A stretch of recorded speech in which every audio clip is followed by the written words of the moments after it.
સોનગઢ અને રંગ ઉપવન ખાતે આયોજિત સ્વદેશી મેળો 2026માં કાપડની થેલીનું પ્રદર્શન અને ખાસ આકર્ષણનું કેન્દ્ર રહ્યું છે। મહાખાલીમાં સખી મંડળ દ્વારા તૈયાર કરાયેલી આ કાપડની થેલીઓ પ્લાસ્ટિક મુક્ત ભારત અભિયાન સાથે સંપૂર્ણ રીતે જોડાયેલી છે।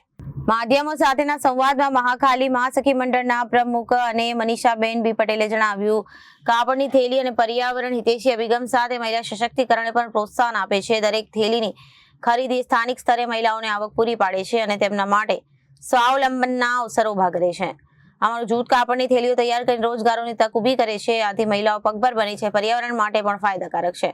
સ્ટોલમાં પ્રદર્શિત કરવામાં આવેલી કાપડની થેલીઓનું મહત્વ આજના સમયમાં વધુ છે, જ્યારે પ્લાસ્ટિક બેગનો ઉપયોગ વ્યાપક છે। આ થેલી ફરી વાપરી શકાય તેવા ટકાઉ સામગ્રીની હોવાથી ફેશન અને ઉપયોગ માટે બંને અનુકૂળ છે।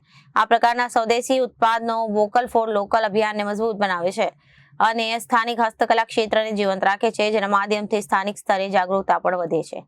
કાપડની થેલીની વાત કરીએ તો લોકોના રોજિંદા જીવનમાં નાના પરિવર્તનથી મોટી બદલાવ લાવવા આવા અભિગમો અને પરિણામલક્ષી સાબિત થાય છે। મારું નામ મનીષાબેન બી પાટીલ છે। હું મહાકાળી સખી મંડળની પ્રમુખ છું।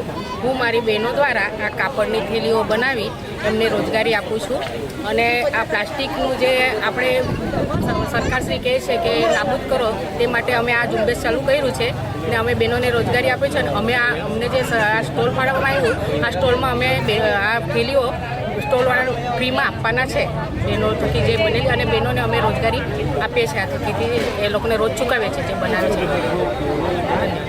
રિપોર્ટર આશિષ ગાવિત, જનાદેશ ન્યૂઝ દ્વારા।